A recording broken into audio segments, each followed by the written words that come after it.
भगवत्वांछा कल्पतरु दीनबंधु दीनानाथ जगतपते जगन्नाथ साक्षात विरह मूर्तिमान स्वरूप विरह विग्रह स्वरूप पीड़ा नरेश साक्षात ठाकुर जी का ही अत्यंत विरह विगलित स्वरूप जगन्नाथ की विशिष्ट कृपा अनुकंपा कि उनकी ही करुणा कृपा का ये स्वरूप है कि यहाँ पर बैठ करके हम सारे वैष्णव जगन्नाथ का गुणगान जगन्नाथ का नाम और जगन्नाथ की महिमा जगन्नाथ का महाप्रसाद जगन्नाथ जी का जीव उत्सव मनाते हुए विराजमान हो रहे हैं। जगन्नाथ जी के का स्वरूप है क्या?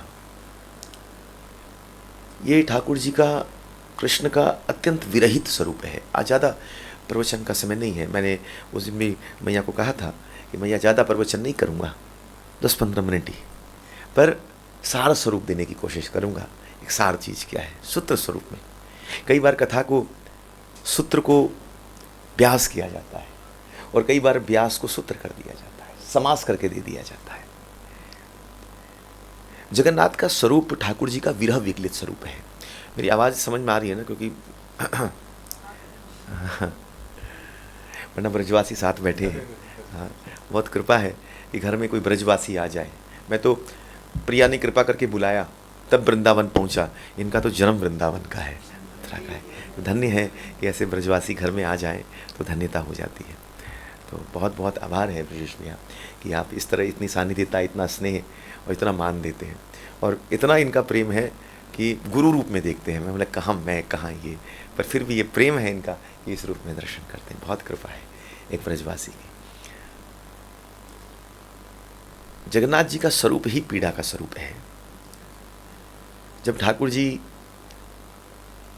प्रिया के अनंत रस को देखते हैं, दो विरही मिले नीलाचल में, विरहों की नगरी कोई है तो वो नीलाचल धाम है। ठाकुर जी का जो औदारी स्वरूप है वो स्वरूप, वो धाम नवदीप धाम है। जो प्रेम का मूर्तिमान स्वरूप कोई धाम है तो वृंदावन धाम है। परंतु विरह का कोई धाम है जहां पर अपनी विरह को, अपनी पीड़ा को, अपनी वेदना को प्रदर्शित करना हो, वो कोई धाम है तो वो विशेष रूप से नीलाचल धाम है। 3 जगह ही कोई व्यक्ति अपनी इन 3 चीजों को व्यक्त करता है। अपने घर के कक्ष के अंदर औदारिता भी वहीं छलकती है, विरह भी वहीं छलकता है और प्रेम भी वहीं छलकता है। तीनों चीजें अपने कक्ष के अंदर छलकती हैं, बाहर नहीं छलकती। अंदर आएगी तब जाकर के बाहर प्रकट होगी। पर अंदर कहीं विशिष्ट छलकती है तो अंदर, अपने गृह के अंदर में, अपने कक्ष के अंदर में, गृह में भी अपने कक्ष के अंदर में। वैसे ये 3 जो स्थान है, नवदीप धाम, जगन्नाथपुरी धाम, नीलाचल धाम और वृंदावन धाम, ये ठाकुर जी का निज कक्ष है। इसलिए वैष्णवता की पहुंच कैसी होनी चाहिए, बहुत कोई ये बात है विशेष में। सबसे पहला हमारा प्रवेश होना चाहिए नवदीप में। और नवदीप में महत्ता किसकी है? नवदीप में महत्ता है ठाकुर जी के नाम की। गुरु कृपा, संत कृपा से कहीं पर में हाथ में माला झोली आ जाए और मुख पर कृष्ण नाम जागृत हो जाए। और जिस वक्त इस नवदीप धाम में, मायापुर धाम में पहुंच गए और वहां पर में ठाकुर जी का दिव्य नाम जागृत हो जाए, और नाम जागृत होने के बाद कहां जाना चाहिए? बोले दूसरी चीज है नीलाचल धाम। ये महाप्रभु की यात्रा समझा रहा हूं मैं। महाप्रभु का जन्म हुआ नवदीप में, नवदीप से यात्रा करके गए पूरी गए। इसलिए भक्तों का भी वही जाना चाहिए, महाप्रभु का अनुगमन करते करते। जैसे गौर गए, गौर जैसे हमारा भी जन्म कहां होना चाहिए? बोले हरिनाम की छत्र छाया में जन्म हो। और उसके बाद हमारी यात्रा कहां निकल जाए? बोले पूरी तक यात्रा हो। बोले पूरी जाकर के क्या करें? बोले उस नाम को लेते हुए आंखों में अश्रुधारा और विरह जागृत हो जाए। और फिर महाप्रभु वहां से कहां गए? पूरी से गए वृंदावन। उसी प्रकार हम क्या करें? इस विरह को लेते हुए कहां चले जाएं? बोले उस प्रेम की नगरी गोविंद के उस निज धाम के अंदर, वृंदावन के अंदर प्रवेश हो जाए। नाम नाम से विरह, और विरह जब तक नहीं होगा तब तक प्रेम नगरी के अंदर प्रवेश नहीं हो सकता है। नहीं, जगह नहीं छोड़े।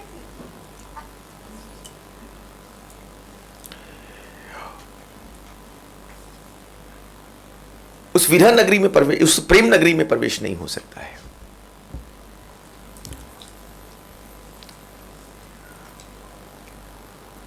और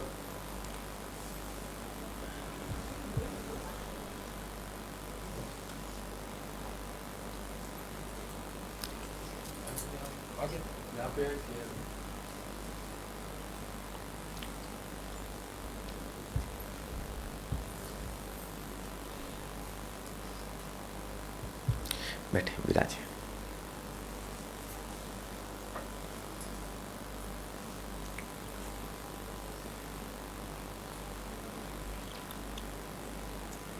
हरिनाम की यात्रा लेकर के जाती है विरह तक, और विरह की यात्रा लेकर के जाती है प्रेम तक। इसे नवदीप से यात्रा होकर के कहां जाए, बोले नीलाचल चली जाए, और नीलाचल से यात्रा होती हुई कहां चली जाए, बोले वृंदावन चली जाए। पर वृंदावन में महाप्रभु रुके क्या? कुछ समय तो रुके, फिर वापस नवदीप, फिर आकर के जगन्नाथपुरी में ठाकुर जी ने, गौरहरि ने विश्राम किया, अपनी आगे की यात्रा रखी। बोले वैसे ही भक्तों का स्वरूप क्या हो, हरिनाम से यात्रा शुरू करके विरह नगरी, और विरह के द्वारा उस प्रेम नगरी, और उस प्रेम नगरी से फिर निकल करके कहां जाना चाहिए, बोले उस विरह नगरी में विराजमान होना चाहिए। भक्तों का प्रेम, भक्तों की सामर्थ्यता कहीं तक है तो विरह तक है। हमारे जीवन में ठाकुर जी ने कुछ दिया है तो केवल विरह दिया है। अगर हम ये सोच लें कि हमको गोविंद मिल चुके हैं तो अभी तक कुछ प्राप्त नहीं किया है। हमेशा अंदर में यह भाव होना चाहिए कि कब यह होगा कि ये जीव उठ करके उस जगन्नाथ की सेवा कर पाएगा। हमारे हृदय में कब वो प्रेम जागृत। मिले हैं जगन्नाथ, जगन्नाथ क्या मिले नहीं है? ए स्वामीया, क्या जगन्नाथ जी मिले नहीं है? मंदिरे आचे कि ना, हाँ, खूब सेवा करछेन, खूब ठाकुर जी के एकदम माल पत्थर खिलाच्छेन, ठीक बोला ना? हाँ, खवाच्छेन, और ठीक है, थोड़ा तो चलेगा ही। अब मैं आपको बोलूं ब्रज बोलो, थोड़ा तो आप भी चमकोगे, आप थोड़ा ब्रज भाषा में थोड़ा सा मारवाड़ी मिलाओगे, हाँ, तो मैं भी टोकूंगा भाई, ठीक है। हम वृंदावन के हैं, अब तो बोल सकता हूँ, विजय मैं बोल सकता हूँ ना। मेरे को याद है जब मैं सूरत था और वहाँ पर मैं 3 साल रहा, और वहाँ पर मैं कोई भजन करता था ना, बंगाली गौड़िया भजन कोई गाता था, ये भजऊ रे मन, मतलब मन नहीं मोनो, हाँ प्रभु जी, भजऊ रे मोनो श्री नंद नंद, नहीं श्री नंद नंदन, उसमें अंधों में काना राजा में ही था।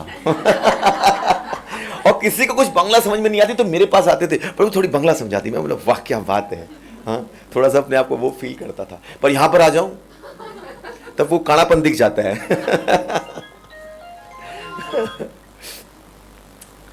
बैठ मां बैठ।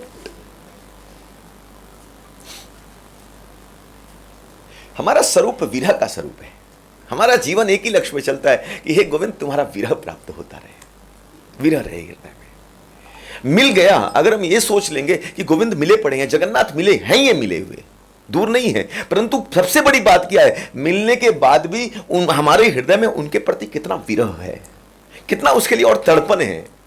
ये भक्ति की श्रेष्ठता है। इसलिए जब गिरिराज, इसलिए ठाकुर जी में भी राधिका मिलने के बाद भी, और जब राधिका के प्रेम को देखा, प्रिया के अंतर्गत में अनंत उस विप्रलंब भाव को देखा, जब ठाकुर जी में भी क्या हो गया, वो विरह वेदना जागृत हो गई, और ठाकुर जी चरण पर गिर करके प्रिया से प्रार्थना करने लगे, हे प्रिया कब कृपा और करुणा की दृष्टि होगी कि मुझे इस रस का आस्वादन मिलेगा। और ध्यान से इसको समझेगा। जब प्रिया अपने अनंत मादलाक्ष भाव में अवस्थित होकर के, और जब उस मादलाक्ष भाव सिंधु के अंतर्गत में संदरी संवित मिल गई, और प्रिया के उस अनंत ठाकुर जी के उस मिलन अवस्था में भी जब ठाकुर जी में प्रिया में अनंत विरह जागृत हो गया, एक सूक्ष्म विरह की चिंगारी गई। जैसे एक माखन के ऊपर में हल्की सी भी अगर किसी माचिस की तीली, हल्की सी भी रोशनी ज्योति चली जाए ना, तो वो माखन जो है ना, वो पिघल करके रस करके और नीचे नीचे गिरने लगता है। बोले वैसे ही प्रिया के अंतर्गत में मिलन के द्वारा जो शीतलता व्याप्ति और उसमें हल्की सी विरह की छेंटा क्या पड़ी, सारे ठंडकता को नष्ट कर करके, और महाराज उस चिंगारी ने प्रिया के हृदय में ऐसी अग्नि प्रज्वलित कर दी कि महाराज सारा स्वरूप, सारी ठंडकता पिघल कर करके नीचे गिरने लगी। और ये नीचे कहां से गिरती थी, ये नीचे उठ कर करके और प्रिया की आंखों से अश्रुधारा बन करके प्रवाहित हो रही थी। ठाकुर जी चौंकते थे। ये अनंत सिंधु महाद्राक्ष भाव जिसका दर्शन तक नहीं कर सकता हूं, आज राधिका की आंखों से अश्रुधारा के रूप में प्रवाहित हो रहा है। ठाकुर जी ने जब देखा और मजल पड़ी ठाकुर जी ने कहा, हे प्रिय, सबका ऋण चुका सकता हूं, मुझे पता है कि सबका रस क्या है और सबके रसों को देने के लिए मैं विराजमान हूं, इसलिए रसो वही सब, रस के साक्षात मूर्तिमान स्वरूप हूं, जो जैसा भाव से मुझे भजता है वैसे मैं उसका निवारण करता हूं। पर प्रिया, इस मादनाक्ष भाव, इस प्रेम, इस अश्रु बिंदु का कर्ज मैं चुका नहीं पाता हूं। और ठाकुर जी जब प्रिया के इस रूप को देखे तो ठाकुर जी की आंखों से झरझर झरझर अश्रु गिरने लगे और प्रिया के हाथ जोड़ करके, प्रिया से विरह वेदना करते हुए हाथ जोड़ के प्रार्थना करने लगे, हे प्रिय, कृपा कर करके मुझे इस रस का आस्वादन करा दो। और प्रिया तो मादनाक्ष भाव में है, ठाकुर जी होते हुए भी ठाकुर जी का दर्शन नहीं होता है। मादनाक्ष भाव की स्थिति क्या है, भाव की स्थिति और महाभाव की स्थिति में फर्क क्या है? कोई बताएगा क्या फर्क है भाव में और महाभाव में? भाव की स्थिति में मैं की स्मृति रहती है, मैं, यह स्मृति बनी रहती है, और जिससे प्रेम कर रही हूं उसकी स्मृति बनी रहती है। प्रिया को यह पता है कि मैं, प्रिया, ठाकुर से प्रेम करती हूं। कृष्ण की स्मृति है और अपनी स्मृति है, और बीच में इस दोनों को मिलाने वाला कौन है? मतलब मिलाने वाला प्रेम है। यह भाव की दशा है, इसको बोलते हैं संदिग्ध दशा। और महाभाव की दशा किसको कहते हैं? उसको कहते हैं स्वसंदिग्ध दशा, जहां पर मैं की भी विस्मृति हो गई और सामने बैठे अपने प्रीतम की भी विस्मृति हो गई। केवल क्या दिखता है? ये प्रेम के माध्यम से उस प्रेम का आस्वादन करता है। न कृष्ण का पता है, न अपना पता है। जब प्रिया इसी मादनाक्ष भाव, महाभाव में आवर्गुण हो जाती है और ठाकुर जी सामने होकर के भी, और ठाकुर जी को पहचान नहीं पा रही है, और ठाकुर जी अत्यंत विरहित होकर के और प्रिया के स्वरूप को देख करके और वांछा करते हुए, उस वक्त ठाकुर जी का शरीर जो विगलित हो रहा है, उस वक्त ठाकुर जी का जो स्वरूप प्रकट हो रहा है वो जगन्नाथ का स्वरूप प्रकट हो रहा है। उस वक्त जगन्नाथ का स्वरूप है। और जब जगन्नाथ, जब प्रिया की जब महाभाव की दशा थोड़ी सी अंतः दशा से अंतः बाह्य दशा में आई, समझ में आ रही है? नहीं आ रही, ऊंची जा रही है बात। अंतः दशा से, अब इसको समझाऊंगा तो मां बहुत बड़ा है। अंतः दशा से अंतः बाह्य, तीन दशाएं हैं, बाह्य, अंतः बाह्य और अंतः। अंतः मतलब उस अंतरिक दशा जो हमारा स्वरूप है, आंतरिक दशा जहां पर बाह्य वस्तुओं का प्रभाव खत्म हो गया, उसको कहेंगे अंतः दशा। अंतः बाह्य दशा का मतलब हो गया जहां पर कुछ बाह्य भी है और कुछ अंतः भी है। और बाह्य दशा मतलब जो बाहर की वस्तु है। इसको एक साधारण एग्जाम्पल से समझना हो तो एक जागरण अवस्था, इसको कहेंगे बाह्य दशा। एक अर्ध आदि निद्रा में आप हो, जैसे नहीं होता कोई बोलता है ए मैं सामान का रखा है, आप आदि निद्रा में सो भी रहे हैं फिर भी बता देते हैं अच्छा वहां रखा है ले लो, उसको बोलते हैं अर्ध बाह्य दशा, आदि निद्रा और आधा जागरण। और तीसरा गाढ़ निद्रा, कोई ठोके डंबी बजाए फिर भी नींद नहीं टूट रही है, और हाथ पकड़ पकड़ उठ, कुंभकर्ण हमारा नगाड़े बजा रहे फिर भी नहीं उठता है, वो माया की अंतस्थ में सो रहा है। और राधिका अनंत प्रेम के उस अंतस्थ में जाकर के विराजमान हो रही है। और उस वक्त उस दशा के अंतर, इसको कहते हैं अंतः बाह्य और बाह्य। तो प्रिया जब अपने अंतस्थ अवस्था से जब अंतः बाह्य दशा की तरफ आती है और जब ठाकुर जी का दर्शन करती है, महाभाव से थोड़ा सा नीचे उतरी और भाव की दशा में आकर के विराजमान हुई और ठाकुर जी का दर्शन हुआ तो विकंपित हो गई। ऐसा विकलित स्वरूप देखा, हाथ पिघल चुके थे, आंखें बड़ी हो चुकी थी ठाकुर जी की, पूरा शरीर अंदर जा रहा था। तभी प्रिया ने हाथ लगा करके कहा हे प्रियतम, तुझे जो वांछा, तेरी जो इच्छा है ना, ये राधिका पूर्ण करेगी। तब ठाकुर जी का हस्तकमल पकड़ कर करके और अपनी छाती से लगाया और छाती से लगा करके जिस स्वरूप को प्रकट किया वही हमारा नीलाचल के अंतर्गत में गरुड़ स्तंभ के पास खड़े होकर के गौरहरि के रूप में प्रकट हो गया। वही जगन्नाथ को जब हृदयस्थ किया तो जब विरहित होकर के जब कृष्ण विराजमान है, बहुत ध्यान से, मिलन के समय प्रिया साथ है और उसके बाद भी जब प्रिया में विरह जागृत हो और उस विरह को मादलाक्ष भाव को देख करके जब ठाकुर जी में अत्यंत विरह जागृत होता है तो उस वक्त ठाकुर जी का जो विरह विगलित स्वरूप है वो जगन्नाथ है। परंतु उसी विरह को, उसी विरहित को प्रिया भी विरह में, ठाकुर जी भी, समझ क्लियर है ना? हाँ মানে प्रभु जी समझ में আমার এটা বাংলাতে বলবো না सब আমার कृष्ण বুঝতে পারবে না কি বলছি আমি, समझते हैं ना? आता बच्चा तो प्रिया का विगलित स्वरूप है और ठाकुर जी का भी विगलित स्वरूप है। उस वक्त प्रिया, ठाकुर जी का जो विगलित स्वरूप है, विरह विगलित स्वरूप, जिसको कोई नहीं देख पा रहा है, केवल प्रिया ने देखा है। और उस वक्त प्रिया के पास कुछ सखियां, कुछ मंजरियां विराजमान, और उन्होंने दर्शन किया है। और उस वक्त ठाकुर जी का जो स्वरूप है वो है जगन्नाथ का स्वरूप। और प्रिया ने जब उसी विरहित को जब मिलन अवस्था में विराजमान करवाया, पहला था मिलन में विरह, अब यहां पर में है विरह में मिलन। और जब विरह में जब मिलन की अवस्था जागृत हुई है तो वो जो स्वरूप निकला है वो गौर का स्वरूप निकला है। और आज ये दो नीलाचल धाम के अंतर्गत में मिलन के समय विरहित स्वरूप जगन्नाथ और विरह के स्वरूप में मिलन की अवस्था युक्त होकर के गौर, ये दोनों विराजमान और एक दूसरे का दर्शन कर रहे हैं। जगन्नाथ में राधिका है, ऐसा नहीं है कि नहीं है।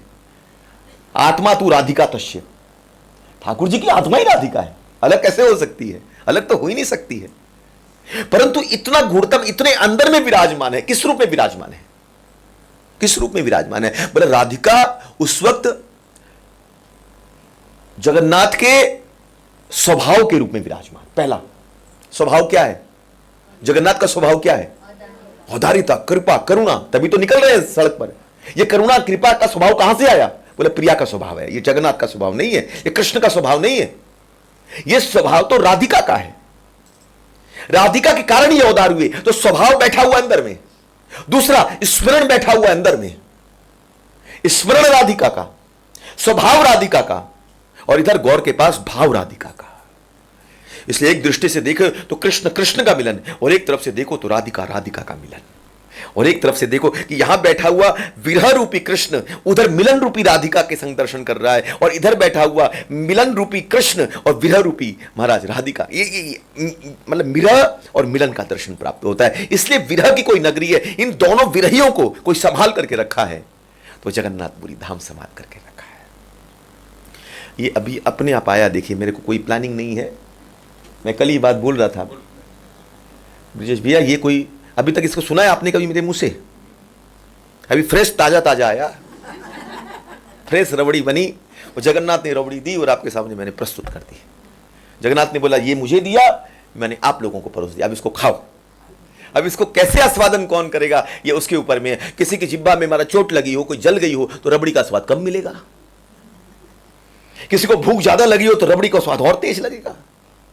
इसलिए भोग्य वस्तु सामने हो पर भूख नहीं हो तो कोई काम का नहीं है। परंतु अगर भोग्य वस्तु सामने हो और भूख भी तीव्र लगी हो, तब देखो क्या आस्वादन होता है। होगा कि नहीं होगा? पर पेट यहां तक भराओ, छाती तक भराओ है। लाट प्रो कहां गए? बोले पेट यहां तक आ जाते हैं खा खा करके, यहां तक भरती। अगर हम यहां तक भरत हो जाए और उसके बाद रबड़ी मलाई सब रख दो, नहीं मिलता है। बोले वैसे ही यहां पर बैठे ना तो खाली होकर के बैठे। संसार की जितनी चीजों की आसक्ति, संसार का जितना चिंतन, सब त्याग कर करके, चिंता को त्याग कर करके एकदम खाली रिक्त होकर के यहां बैठे। और जब रिक्त होकर के बैठेंगे तब इसका आस्वादन होता है। शास्त्र कहते हैं कि जब तक भूख नहीं हो तब तक आस्वादन नहीं हो सकता है। इसलिए ठाकुर जी का दर्शन, एक और चीज आई अभी थोड़ी सी, ठाकुर जी का दर्शन, दर्शन में तीन चीजें होती हैं। एक दर्शन होता है, एक दृष्टा होता है, एक दृश्य होता है। दृष्टा कौन है? जो देखता है। दृश्य कौन है? जिसको देखा जाता है। और दर्शन कौन है? जो बीच की अवस्था है। हम क्या करते हैं? हम क्या करते हैं? हम क्या करते हैं? दर्शन। तो दृष्टा कौन है और दृश्य कौन है? अब यह प्रश्न उठता है, अगर हम दर्शन कर रहे हैं तो दृष्टा और दृश्य कौन है?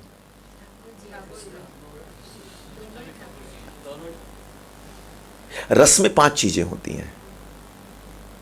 पहला चीज, अगर रस को प्राप्त करना हो, रस किसको कहेंगे ब्रिजेश भैया? रस का मतलब जहां 5 चीजों का समावेश हो उसको कहते हैं रस। पहला साक्षात रस, रस मतलब जल। पर रस सामने तो आ गया, पर जब तक उसमें स्वाद नहीं मिले, जैसे बिजली को मिलाते हैं 2 चम्मच, क्या क्या है वो? हाँ, अफ्रेश। वो गरम करके उसमें 2 चम्मच वो हर्बल का है ना, हर्बल का कुछ है वो मिला, बड़ा स्वाद हो जाता है, एकदम अलग से, एकदम डिटॉक्स करता है, विशेष बोलते हैं एकदम फ्रेश कर दे। तो वो क्या किया आपने? 2 चम्मच मिलाया जल में। मिलाने से क्या हो गया? वो क्या कर दिया? उस वस्तु को स्वादनी बना दिया, उस जल को स्वादनी बना दिया। तो पहली चीज चाहिए रस, दूसरी चीज चाहिए रस का स्वाद, तीसरी चीज चाहिए उसको मिलाने वाला चम्मच, उस रस को और उस रस में पड़ी हुई वस्तु को मिलाने वाला चम्मच। चौथी वस्तु चाहिए पात्र, किसमें बनेगा? और 5वीं चीज चाहिए आस्वादक। कौन उसका रस? अब वो पड़ा रह जाए ठंडा, कोई काम का ही नहीं हुआ, आस्वादक हो और पी करके बोले वाह क्या बना। जब ये 5 चीजें एक साथ एकत्र होती है तब उसको रस कहते हैं। चमक, रस का मतलब होता है जो चमत्कृत कर दे। मैं दर्शन पर ही हूं एकदम। उसी प्रकार रस कौन है? रस है कृष्ण। रस का मतलब हो गया जगन्नाथ। और रस का जो स्वाद है, रस का जो स्वाद है वो है गौर। रस का स्वाद है गौर, या रस का जो स्वाद है जगन्नाथ के अंदर बैठी हुई वो पीड़ा, वो विरह। क्या बोर लग रहा है आप लोगों को?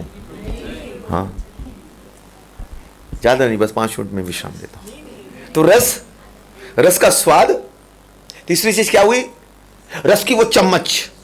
वो चम्मच क्या है? उनका आपस का प्रेम। किसका किसका? आस्वादक, क्या बोलते हैं, रस का स्वाद कौन? गौर। और रस कौन? जगन्नाथ। और इसके बीच में इन दोनों को जो मिला रहा है वो कौन मिला रहा है? प्रेम या विरह? विरह। प्रेम का मतलब 2 चीजें हैं। प्रेम खाली मिलन नहीं होता, प्रेम का मतलब मिलन और विरह, ये दोनों जब अवस्था एक साथ चलती है, जैसे नदी की धारा 2 तट के मध्य से होकर के निकलती है, वैसे प्रेम की धारा 2 तट, एक उसको कहते हैं मिलन, एक को कहते हैं विरह। कभी झोंटा यहां लगता है, कभी झोंटा यहां लगता है। केवल मिलन ही मिलन होते रहे तो फिर खत्म हो गया रस। अब कोरोना आया था ना, पहले तो पत्नी बोलती थी घर आया करिए, इतना लेट करते को आने का टाइम है, सुबह सुबह 6 बजे 8 बजे तो निकल जाते हैं, 8 उठते खाते पीते में फटफट ऑफिस निकल गए, रात्रि को आए फिर खाए फिर सो गए। कभी तो टाइम दिया करो। जब कोरोना आया बोले कभी तो निकला करो, अब तो निकलो बाहर। कब तक घर में? कैसे? हे ठाकुर जी कृपा करो, अब थोड़ी देर के लिए बाहर जाए।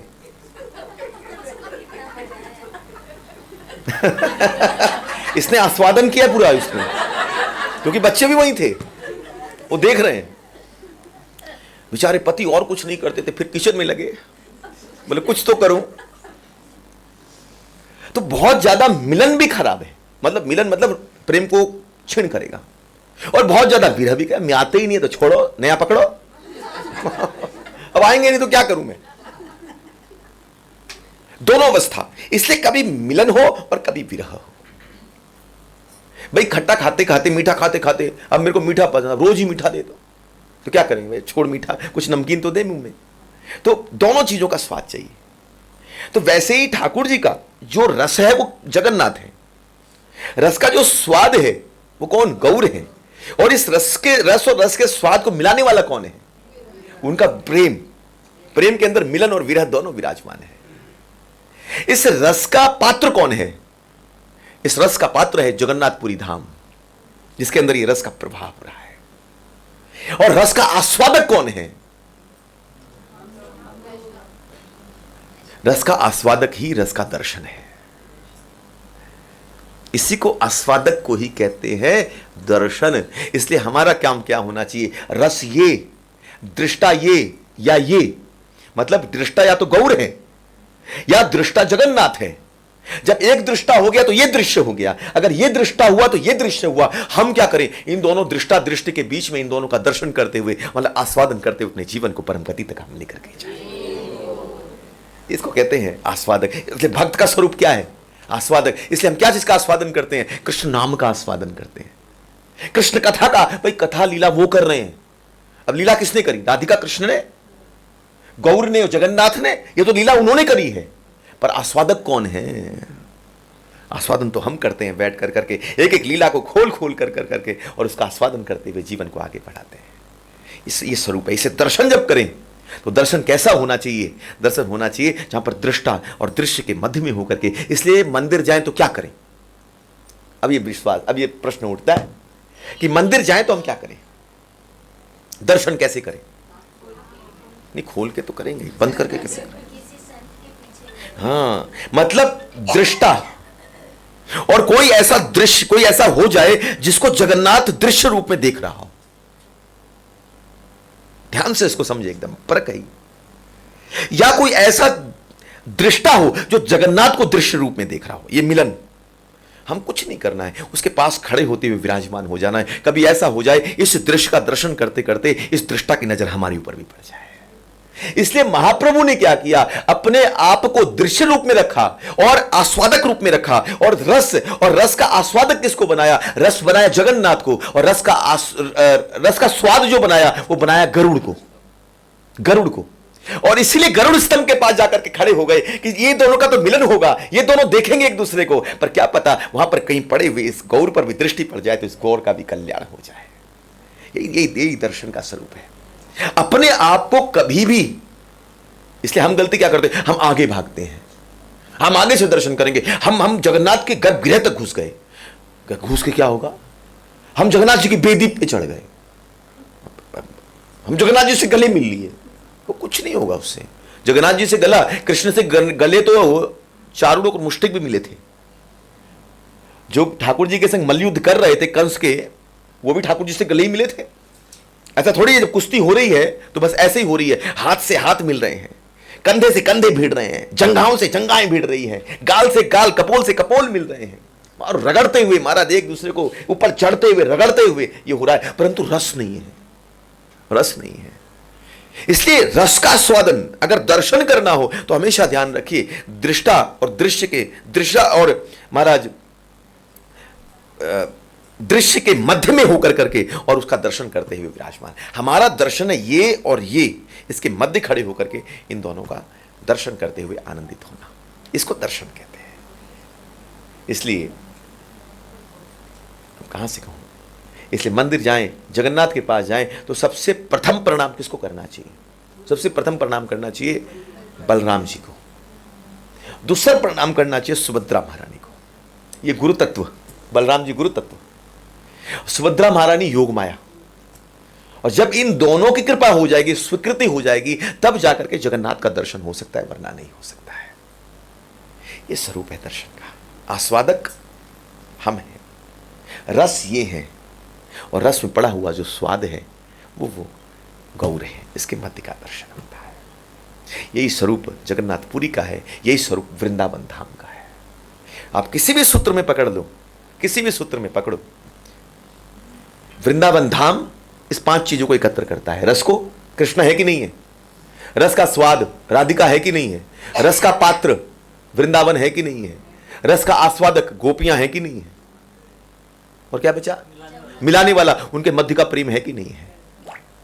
ये वृंदावन रस है, जगन्नाथपुरी रस है, श्रीमद् भागवतम रस है। श्रीमद् भागवतम में कृष्ण है कि नहीं है, प्रिया है कि नहीं है? अब भाई गौण है, नहीं दिखाई देती है, पर है तो सही। अब राधा रमण जी जाओ तो खाली कृष्ण दिखाई देंगे, तो राधा रमण नाम है क्यों? सीधा रमण नाम रख देते। राधिका कहां है? बोले बाहर में, वो क्या दहलीज पे वो राधिका है?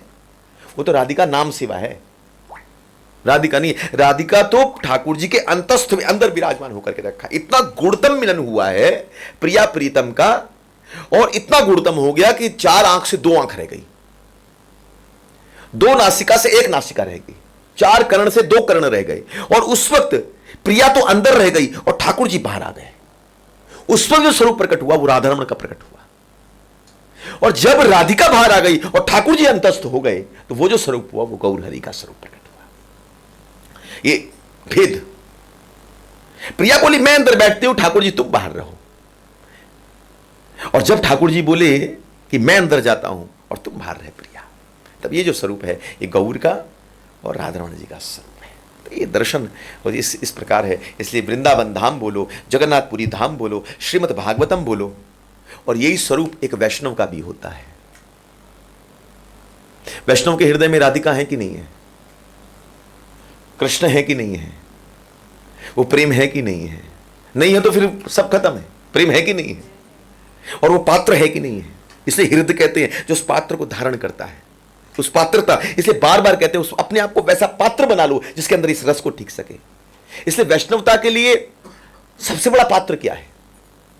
क्या है पात्र जिसमें ये चीज टिकती है? जैसे बोले वृंदावन धाम में रस टिका, जगन्नाथपुरी धाम में रस टिका, श्रीमद् भागवतम में रस टिका, वैसे हमारे में रस टिकेगा। वो कौन सा पात्र है? दैन्यता।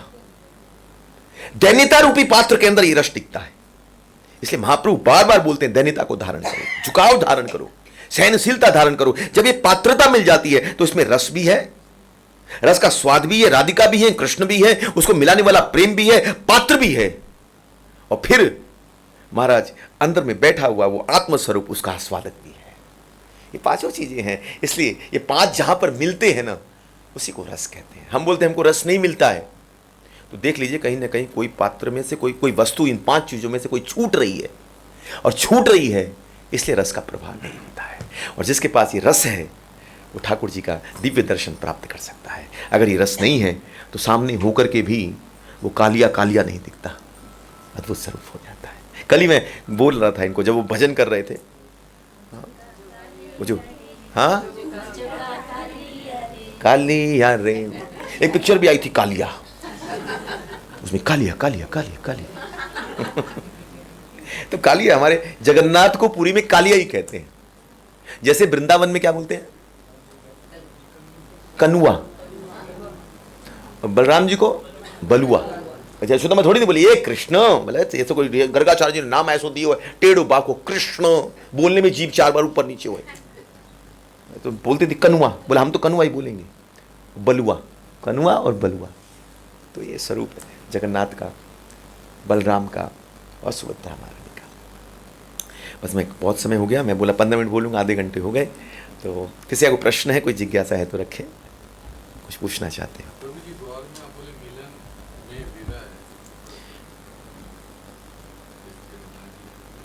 जैसे जब प्रिया प्रीतम जब मिलन अवस्था में थे और उसके बाद जब विरहित हुए तो जगन्नाथ का स्वरूप हुआ। तो मिलन में विरह, और गौर का जो स्वरूप है विरह में मिलन। विरहित हैं पर अंदर में कहीं ना कहीं मिलन है।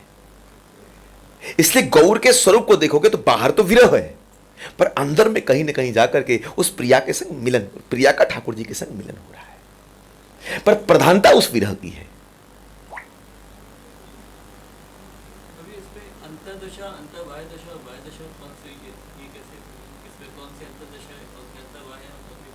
नहीं, इसमें हम बाहरी दृष्टि से देखेंगे, बाहरी दृष्टि से देखते हैं तो गौर का भी 3 स्वरूप, अंतबाह्य और बाह्य। अंतर्दशा कहां होगी? जहां पर प्रिया प्रीतम निगुणतम मिलन में है, ऐसा निगुणतम मिलन हो गया कि यह स्वरूप प्रकट हुआ, यह उनका अंतःदशा है। अंतबाह्य दशा हो गई जहां पर कभी प्रिया झांक लेती है, कभी कृष्ण झांक लेते हैं। जैसे रस का आस्वादन करना हो तो कृष्ण आगे आ जाते हैं, पर जब सुरक्षा प्रदान करनी हो तब राधिका बाहर आ जाती है। यह हो गई अंतबाह्य दशा। परंतु जब विरहित होकर के और नाम प्रचार करते हुए हरि बोल हरि बोल हरि बोल करके गौर जब निकलते हैं तो वो बाह्य दशा होती है। तीन स्वरूप। ठीक है, और कुछ? मेरे को पता है कथा थोड़ी सी ऊंची भारी हो गई ना।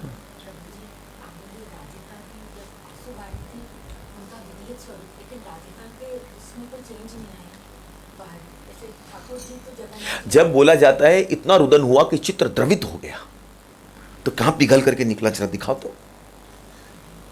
चित्र का द्रवित, कहते हैं भाई कोई भाव ऐसा जगा कि चित्त पूरा द्रवित होकर के निकल गया। तो कहां द्रवित हुआ? कोई कोई कोई बाहर की वस्तु थोड़ी है कि पिघल करके आगे निकल गई। राधिका ने क्या किया? राधिका के पास वो सामर्थ्यता है कि अपने विरह को संभाल सकती है। इसे राधिका, जब कृष्ण ने वांछा रखी ना कि मेरे को ये रस का आस्वादन करना है, तो प्रिया बोली करवा तो दूं, परंतु कर पाएगा? जैसे एक बच्चा दांत नहीं आया हो और वो बोले कि मुझे गन्ना चबा करके खाना हो, मां बोली काट के दे तो दूं, पर क्या चबा पाएगा? तेरी मसूड़े में इतनी ताकत है कि इसको चबा पाएगा? तो वैसे ही राधिका बोलती है, इस मादनाक्ष भाव का रस तो तुझे दे सकती हूं, पर क्या तू संभाल पाएगा इसको? जिस प्रकार मैं इसको बड़ी आसानी से संभाल करके निकल जाती हूं, क्या तू संभाल पाएगा? तब कृष्ण बोले बस आस्वादन तो मुझे करना है। जैसे बच्चा बोल दे आस्वादन तो करना है मां, वैसे ही ठाकुर जी शरणागत होकर के राधिका से कहे कि आस्वादन तो करना है। प्रिया ने बोला बस ठीक है, कृष्ण वांछा पूर्ण करे, यही लीलासार। अगर तेरी यही इच्छा है तो आस्वादन करवा देती हूं, परंतु इसको तू असहनीय हो जाएगा तेरे लिए। इसलिए प्रिया ने क्या किया? बाहर से कांति दे दी कि अगर जब असहनीय हो जाएगा तब ये राधिका इस कष्ट को सहन करेगी। इससे ठाकुर जी जब गौर इस स्वरूप को संभाल रहे थे तो कभी कश्यप रूप धारण कर रहे हैं, एकदम पिंड के समान हो गए। कभी ऐसे चैतन्य चरितामृत पढ़ो, ऐसा लगता था कि जैसे कोई थैला होता है और थैले में आपने सामान रख दिया, वैसे गौर का जितनी भी हड्डियां थी ना एक जगह से निकल रही थी। कोई हड्डी यहां से सारे के सारे जितने हड्डियों की जो संधियां थी सारी संधियां खुल चुकी थी। अगर गौर के पांव को उठा देते तो पांव की जितनी हड्डियां एक जगह आकर के एकत्र हो जाती, खाली चर्म का थैला रह जाता। ऐसे गौर का स्वरूप हो गया था। उस वक्त इस पीड़ा को कोई बाहर से संभालता था, राधिका की अंग कांति संभालती थी। जिस विरह को, जिस भाव को राधिका बड़ी सहजता से संभाल करके निकल जाती थी, कृष्ण के लिए असहनीय हो गया।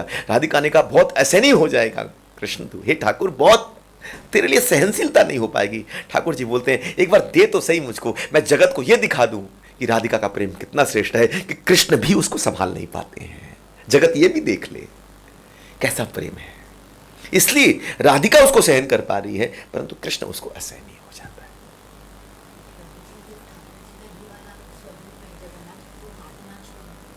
मादनाक्ष भाव का है ये, तो मादनाक्ष भाव को देख करके विरहित हो गए।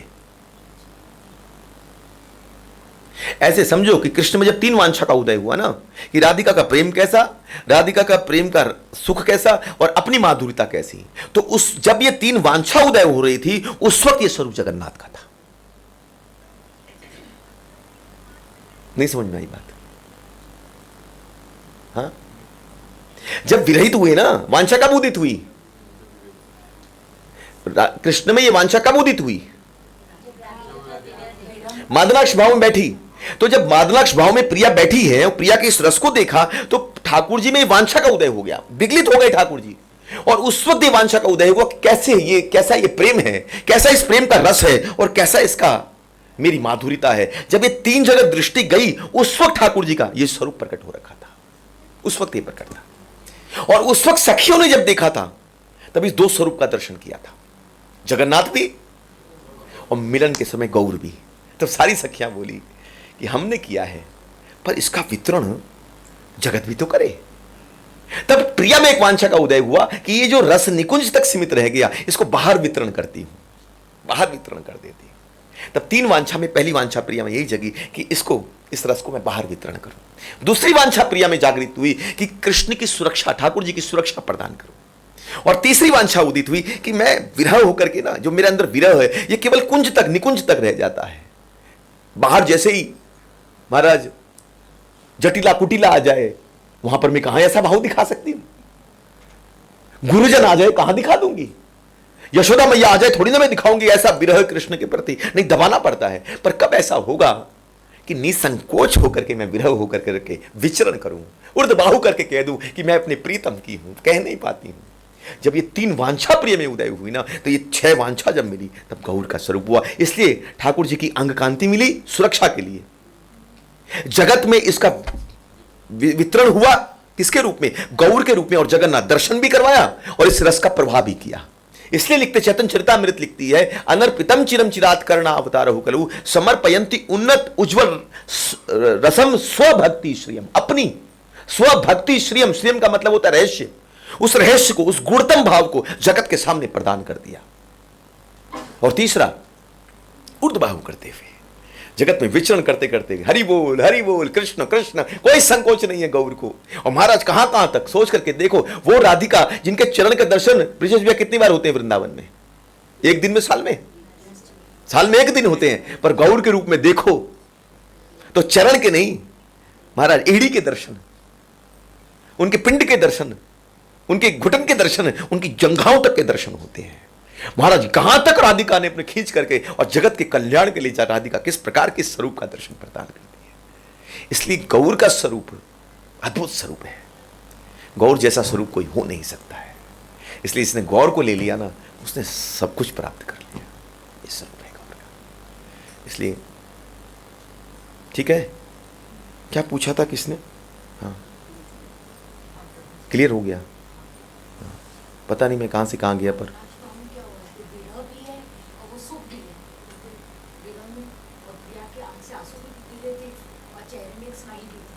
इसका विस्तार करूंगा मैं 11, 12, 13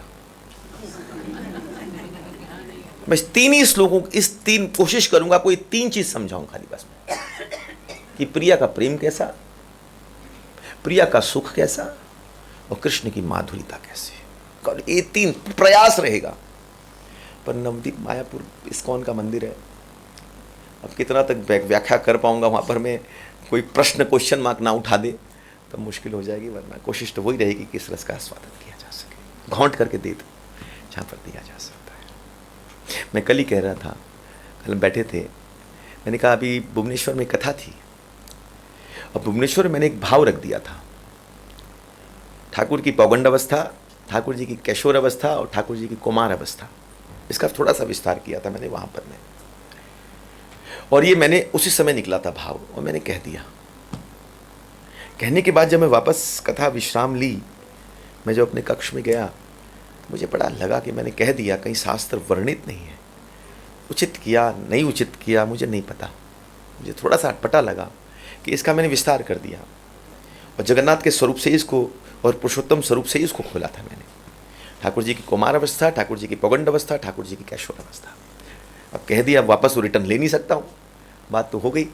हो करके जब मैं वापस वृंदावन पहुँचा तो एक ग्रंथ मेरे हाथ में आया महाप्रभु का, और उसको जब पलटा तो उसमें चैतन्य चरितामृत, चैतन्य भागवत की, चैतन्य मंगल की कौन सा था, उसका एक श्लोक आया, और उसमें ठाकुर जी की इस 3 अवस्था से ही विशेष रूप से पुरुषोत्तम स्वरूप को प्रकट किया गया था।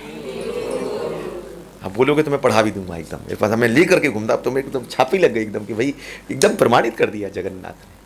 इसलिए जब जगन्नाथ कुछ कहलवाते हैं, वो जगन्नाथ कहलवाते हैं। अगर आप मेरे को पूछोगे ना प्रभु जी कहाँ वर्णित है, तो थोड़ा समय दीजिए, वृंदावन जाऊंगा, अपने आप कुछ ना कुछ राधिका छोंक देगी, फिर मैं दे दूंगा। मुझे याद है एक बार मैं कथा कर रहा था, मैंने कहा दाड़ीन के दाने हाथ में लेकर के राधिका ने सूत को अपने हाथ से दाढ़ी के दाने खिलवाए। मेरे को मोहन गोविंद प्रभु ने सवाल उठाया था, कहाँ प्रमाण है इसका? मैं सर पकड़ लिया, मैंने पढ़ा तो है, बिना पढ़े कहाँ से बोलूँगा, पर कहाँ पढ़ा, क्योंकि इतने ग्रंथ पढ़, मैंने इधर उधर करके मतलब कहाँ पढ़ा और कहाँ पर ग्रंथ में मिल गया तो उसमें कहाँ मिलेगा। मैं चौंक रहा था, क्या करूं, कहाँ ढूंढूंगा। नहीं जवाब दिया तो बात कट जाएगी, क्या करूं। मैंने बहुत प्रार्थना की मदन मोहन जी, राधारमण जी से, मैं ठाकुर जी बात कट जाएगी मेरी, और पूछा भी तो उन्होंने है, कई चीज़ उठ जाएंगे, क्या करूं मैं, क्या नहीं करूं। तभी विशिष्ट रूप से कहीं दूसरे दिन की बात ही है, कुछ मैं जस्ट ग्रंथ खोल रहा था, मेरे पास गोविंद लीलामृत आई, बस मैं देखा, जैसे मैं कुछ निकाल रहा था, गोविंद लीलामृत ऊपर से नीचे गिरी, समझ लीजिए, मैंने गोविंद लीलामृत उठाई, ऐसे ऐसे पलटा, और विश्वास करेंगे जब मैंने पलटा, फट करके पलटा, वही श्लोक था, और वही उसके अंदर लिखा था कि दाड़ीन के हाथ में प्रिया के दाने हैं, और अब वहाँ पर मैं सुखदेव गोस्वामी को लेकर के, सुख को लेकर के, और दाड़ीन के दाने, मैंने तुरंत फोटो खींची, तुरंत फोटो खींच के तुरंत फॉरवर्ड किया, वहां लीजिए, गोविंद लीलामृत पेज नंबर इतना, श्लोक नंबर इतना, पढ़िए, इसको प्रमाण देता हूं मैं। तो अगर आप हृदय से कोई चीज रखते हो और गुरु कृपा शिष्य के ऊपर रहती है तो कोई भी बात नकारी नहीं जा सकती है, शास्त्र इसको प्रमाण कर देता है। और कुछ पूछना है? ठीक है, समय बहुत हो रहा है, 8:35-40 हो रहे हैं। लास्ट टाइम कुछ पूछना है? मैया किचू जिज्ञासा, किचू प्रश्न, किचू ना कि किचू, किचू किचू किचो प्रश्न कि प्रश्नों के जिज्ञासा किचू आचेन, ठीक बोला ना? हाँ माता जी, किचू जिज्ञासा आचेन मैया? हाँ একটু বাংলাতে কথা করো তো আমার সঙ্গে।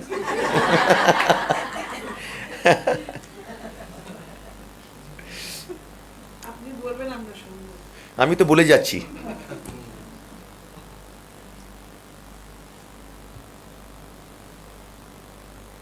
বাংলা খুব মিষ্টি কি বলে ভাষা, খুব মিষ্টি। আমি যখন ক্লাস 4-5 ছিল না, আমার বাংলা এক টিচার ছিল আমার স্কুলে, বাংলা আমার সেকেন্ড মানে क्या बोलते থার্ড ল্যাঙ্গুয়েজ, তো বাংলা টিচার ছিল কি চক্রবর্তী। খুব আমাকে একবার প্রশ্ন ছিল সকালে मतलब কি হয়, मैं আমার को বাংলা आची ना, मैंने क्या बोले बांग्ला बुझते पाची ना, मतलब मैं अपना बुद्धि लगाया, मतलब 100 काले, काले मतलब कल, अब 100 का मतलब पता नहीं कि 100 किससे जोड़ूं मैं।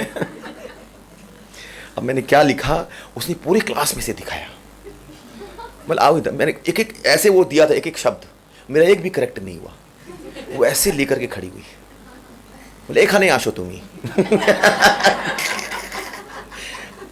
मेरे बगल वाले पूछते क्या लिखा तूने ऐसा भाई?